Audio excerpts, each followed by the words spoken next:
Cette deuxième séquence vidéo de l'atelier Import TXM est consacrée à la démonstration des modules presse-papier et TXT plus CSV. Elle est enregistrée sous Linux Ubuntu, donc l'interface générale du système d'exploitation est un petit peu différent, les couleurs ne sont pas les mêmes, mais le fonctionnement de TXM est strictement identique sous les trois systèmes. Donc je vais commencer par accéder à la plateforme études de l'ENS. Je me connecte et je télécharge, donc j'ouvre le cours et j'accède au dossier X5 exercice 5. Je télécharge le dossier. Voilà, je le place sur, j'enregistre sur le bureau.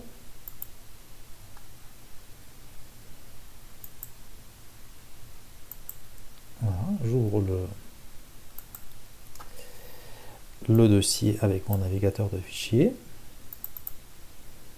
Donc j'ouvre le fichier avec un gestionnaire d'archives et j'extrais tout ce qui se trouve dedans. Voilà, maintenant j'affiche donc le résultat, donc dossier X5, et là-dedans je trouve le dossier presse-papier.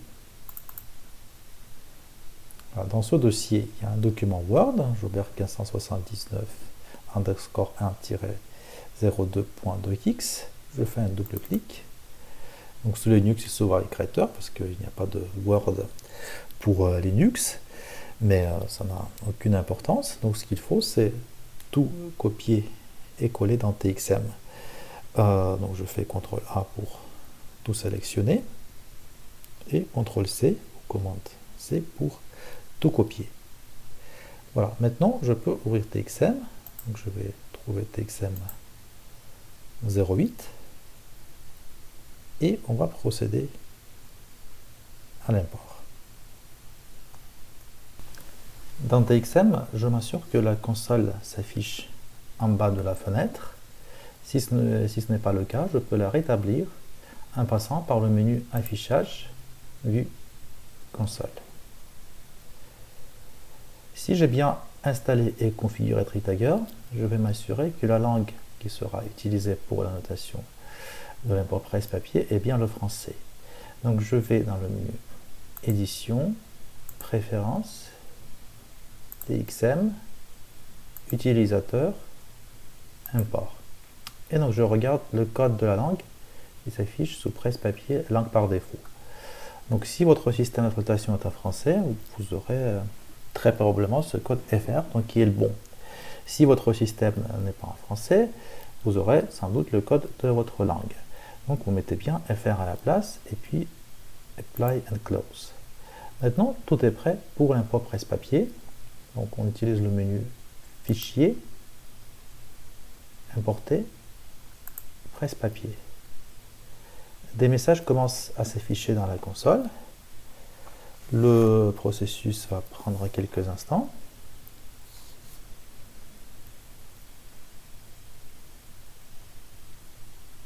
Voilà, on voit les différentes étapes qui se déroulent dans la console. Et au bout de quelques instants, le nouveau corpus presse-papier 1 apparaît dans le panel à gauche. Voilà, donc je vous rappelle que pour toutes les commandes TXM, il y a plusieurs façons d'y accéder. Donc on commence toujours par sélectionner l'objet, donc le corpus presse-papier 1. Je vois les icônes ici sur le menu principal. On peut également utiliser le menu principal sur tous les entrées corpus et outils. Et nous avons aussi le menu contextuel auquel on accède par clic droit. Voilà, pour commencer, je vais regarder l'édition, donc l'icône libre. Donc, bon, on peut lire le texte. Le titre n'est pas très parlant, on n'a pas de contrôle dessus. Si TreeTagger a bien fonctionné, je dois voir, en mettant la souris sur un mot, je dois voir l'étiquetage effectué par TreeTagger.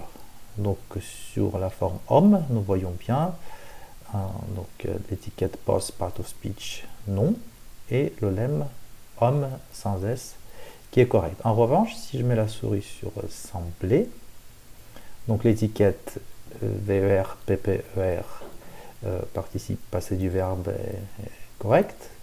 Par contre, le lemme, sembler, ce n'est pas le bon lemme. Pourquoi? Parce que c'était le modèle de français moderne qui était utilisé et la graphie n'est pas bonne pour le français moderne.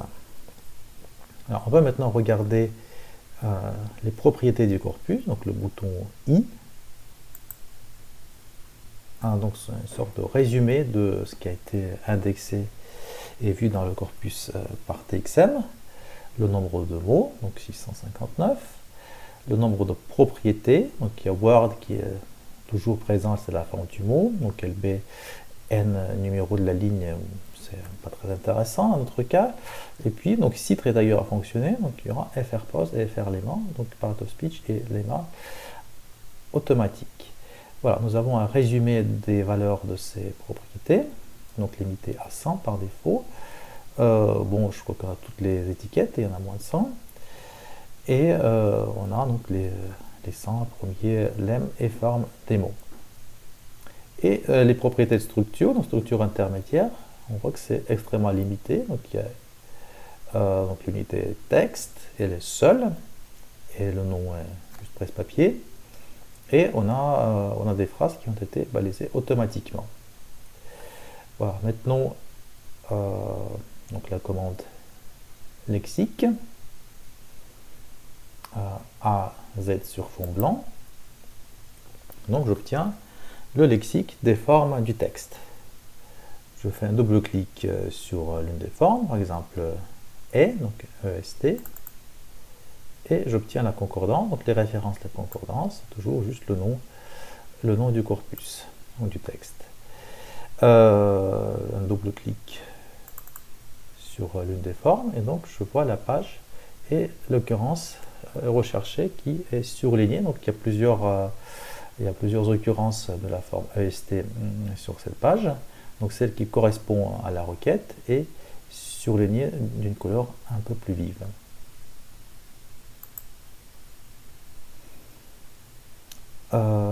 Donc maintenant je peux revenir au lexique, et donc si TreeTagger a bien fonctionné, je dois avoir les propriétés créées par TreeTagger. Si vous n'avez pas installé TreeTagger et vous souhaitez faire le même exercice, donc il faut charger le corpus binaire presse-papier 1 qui se trouve dans votre dossier X5. Donc là, avec TreeTagger qui a fonctionné, donc je clique sur éditer et ici je vais cliquer sur FR pause, double clic. Donc on voit que ça remplace la propriété d'affichage du lexique à droite. Voilà, et ensuite play pour appliquer la nouvelle règle. Donc maintenant on voit le vocabulaire des étiquettes. Et on peut, par exemple, faire un double-clic sur verbe presse, donc verbe au présent. On voit que la plupart des occurrences sont correctes, mais dès que la forme n'est pas celle du français moderne, donc il y a un risque d'erreur. Donc pouvait, donc c'est verbe mais pas au présent, et puis remède, bon là c'est pas du tout un verbe, mais c'est l'absence des accents qui a trompé l'outil, puis terme soit précis à la vie de l'homme. Donc là, c'est aussi l'absence de l'accent qui a provoqué cette erreur d'étiquetage. On va maintenant tester une autre commande, la commande index. Donc, je sélectionne le corpus et je clique sur l'icône AZA sur fond noir. Donc maintenant, on a un champ de requête. Donc vous avez vu ça à la séance précédente, et vous vous souvenez sans doute que la requête pour demander n'importe quel mot, donc tous les mots du corpus, c'est 2 crochets, donc aucune contrainte sur les propriétés de l'unité lexicale. Et je vais cliquer sur éditer tout de suite. Voilà, donc c'est bien sûr à condition d'avoir installé et faire fonctionner TreeTagger. Donc là, je vais double-cliquer sur FRPOS. Et à la différence du lexique, donc cette nouvelle propriété ne remplace pas Word, mais s'y ajoute. Voilà, je clique sur OK et sur Play. Maintenant, j'ai la liste, donc le lexique des formes associées à leur étiquette morphosyntaxique. Voilà, donc on voit que pour les conjonctions, les prépositions, ça a l'air assez correct. En revanche, on peut se poser la question pour l'association à N non commun, c'est la seule analyse possible du point de vue de français moderne, mais chez Jaubert, qui pratique l'orthographe phonétique, ça peut très bien être aussi une préposition ou un pronom adverbial. On fait un double clic sur la ligne pour voir la concordance, et ce qu'on voit de ce qu'en doit tenir, pronom adverbial, et enfin préposition, j'en prononcerai pronom adverbial, etc., etc. Je crois qu'il n'y a aucune occurrence de nom dans cet extrait. Donc la conclusion qu'on peut en tirer est que la notation automatique fonctionne relativement bien pour les graphies standards du modèle de langue, donc du français moderne. Dès lors que l'orthographe ne correspond pas au français moderne, on peut s'attendre à plus d'erreurs. Le module presse-papier est très pratique lorsqu'on veut analyser un texte rapidement, voir son lexique, étudier les occurrences dans leur contexte, mais il ne permet pas de faire des contrastes, c'est-à-dire comparer plusieurs textes différents, encore plusieurs éditions d'un texte. Et pourtant, c'est ce qui nous intéresse dans le cas de notre projet Jaubert. Donc, pour permettre ces analyses comparatives, nous allons utiliser le module, d'abord le module TXT plus CSV. Bon, je vais fermer quelques onglets, et puis je vais donc sortir le TXM et ouvrir le dossier donc x5 Joubert-txt. Donc j'y trouve 3 fichiers, donc 2 fichiers de transcription, donc l'édition de 79 et 87, et un fichier metadata.xlsx. Donc je vais d'abord cliquer sur ce fichier metadata. Donc vous vous souvenez de la notion de métadonnées. Donc c'est un tableau, il s'ouvre, donc chez moi il s'ouvre avec Calc, sous Windows ou Mac ce sera probablement Excel, mais sinon c'est exactement le même tableau. Donc nous voyons la première ligne du tableau, c'est la ligne des en-têtes, c'est le nom des colonnes. Et puis nous avons donc les lignes avec les métadonnées par texte du corpus. Nous on a un corpus extrêmement restreint, avec juste 2 extraits. Donc dans ce tableau, ce qui est obligatoire, c'est la première colonne qui a le titre ID, donc identifiant, et le contenu, donc sur la ligne suivante, nous devons y mettre le nom du fichier sans extension. Donc on voit que ça correspond parfaitement. Et les autres colonnes, on est tout à fait libre, c'est les métadonnées qu'on croit être pertinents, qu'on souhaite avoir pour nos textes et utiliser pour travailler avec le corpus. Bon, donc en général, pour les textes littéraires, pour la littérature en général, c'est l'auteur, le titre dont on a toujours besoin, même si dans le cas de Joubert, ça ne va pas faire distinction parce que c'est toujours le même auteur et le même titre de l'œuvre. Après l'extrait, donc là, bon, sur ce mini-corpus, c'est toujours le même extrait, donc livre 1, début du chapitre 2. Par contre, ce qui distingue les deux unités sur lesquelles on travaille, c'est la date de publication, donc 1579 et 1587, et la ville de publication, Bordeaux et Paris respectivement.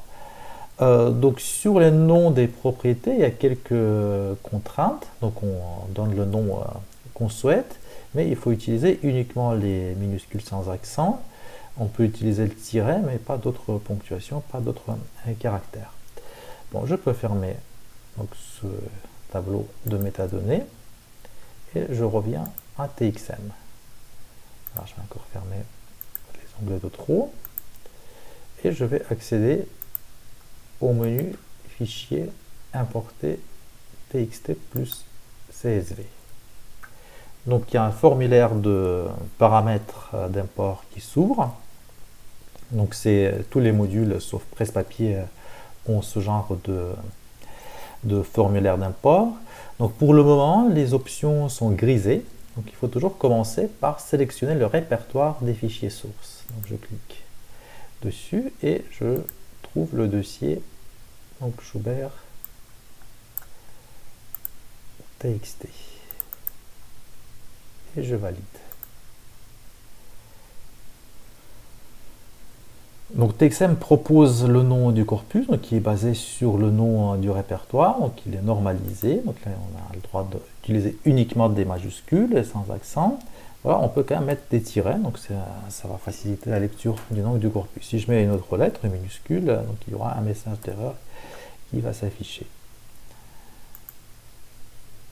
Alors, donc maintenant j'ai sélectionné le dossier et les paramètres sont maintenant actifs, donc on peut les sélectionner. Donc il y a le paramètre d'encodage des caractères dans les fichiers sources, donc par défaut c'est Unicode UTF-8, c'est bien notre cas, mais si nous avons des fichiers texte encodés avec un système différent, donc on peut sélectionner l'encodage qui convient.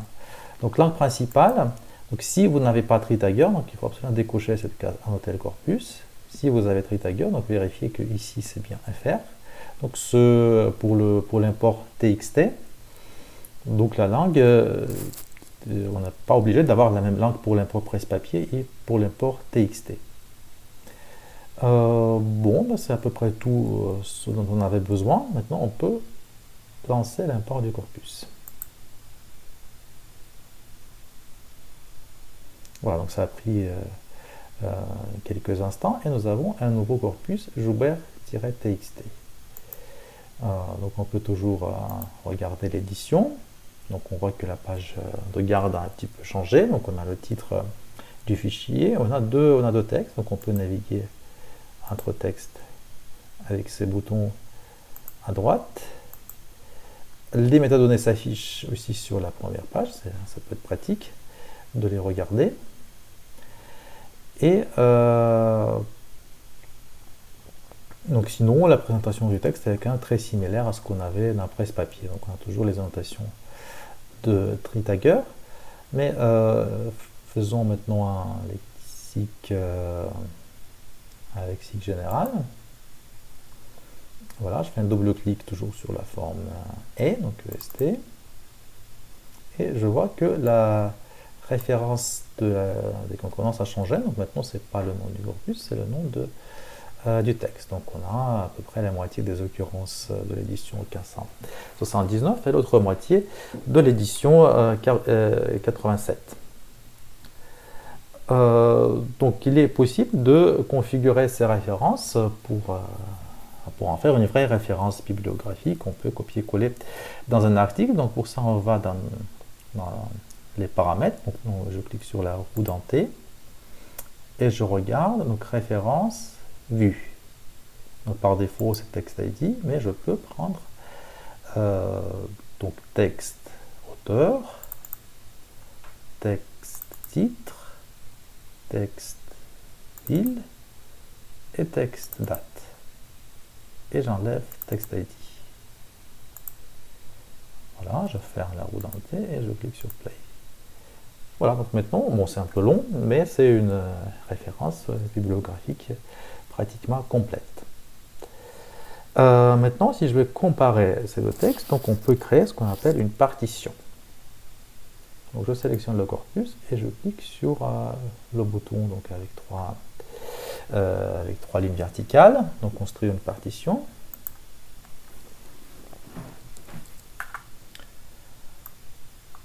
Voilà, je réduis pour que ça rentre dans ma fenêtre. On n'est pas obligé de taper le nom, dès que ça va nous proposer un nom automatique. Donc par défaut, ce qui est toujours proposé, c'est structure texte, propriétaire ID. Bon, on peut juste taper texte ici, ce sera ou édition plutôt. Et je clique sur OK. Et donc j'ai un nouvel objet, donc avec la lettre P dans l'icône, partition, édition qui apparaît. Si donc je clique sur le corpus et sur la partition, je vois que les fonctionnalités, les commandes disponibles ne sont pas les mêmes. Donc on a des outils statistiques qui apparaissent pour les partitions, mais là on va juste s'intéresser à la commande index, qui est aussi bien disponible sur le corpus entier. On peut d'abord propriété. Donc là, ça ne nous donne pas le résumé comme pour le corpus entier, mais plutôt les dimensions de chaque partie. Bon, puisque ce sont deux extraits correspondants de 2 éditions, donc on voit que la taille est pratiquement identique. Alors, donc maintenant je reviens donc à ce menu-là et je clique sur Index. Donc j'ai le même formulaire de requête que tout à l'heure sur le corpus presse-papier. Donc je prends toujours la requête de crochet, donc pour prendre tous les mots du texte ou des 2 textes, et je clique sur Play. Voilà, ce que j'obtiens ici, donc c'est donc le vocabulaire du corpus, mais qui est présenté par texte. Donc la première colonne, c'est la forme, deuxième colonne, c'est le total dans le corpus, et ensuite donc le nombre d'occurrences par texte du corpus. Bon, puisque c'est vraiment 2 extraits donc identiques avec quelques petites différences, donc nous avons le plus souvent le même nombre d'occurrences ou un nombre très très proche. Mais si je descends un petit peu dans cette liste, je commence à trouver des formes qui apparaissent uniquement dans l'un des textes. Par exemple, donc cette forme AN qu'on a vu tout à l'heure, donc on voit que sur 10 occurrences du corpus, les 10 se trouvent dans Joubert 1579. Donc en 87, c'est la forme EN qui est utilisée, donc on voit la correspondance parfaite. Donc sur 10 occurrences, les 10 se trouvent dans l'autre texte.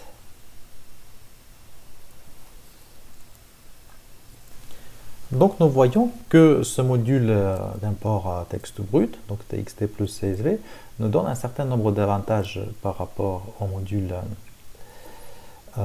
presse-papier, donc surtout en ce qui concerne l'analyse comparative des différents textes du corpus. En revanche, nous ne pouvons pas vérifier facilement l'exactitude de la transcription, donc on n'a pas les pages du texte, c'est un peu compliqué de chercher, nous n'avons aucune trace de la parole critique et de la transcription diplomatique. Donc par rapport à notre projet, donc c'est quand même un peu limité. Et donc pour aller plus loin dans l'analyse du corpus et pour profiter des annotations que nous avons réalisées dans les transcriptions, nous aurons besoin d'un module d'import un peu plus sophistiqué qui prend en charge l'encodage XML. Mais avant de passer à cette étape, je vous invite à faire vous-même les 3 points de l'exercice 5.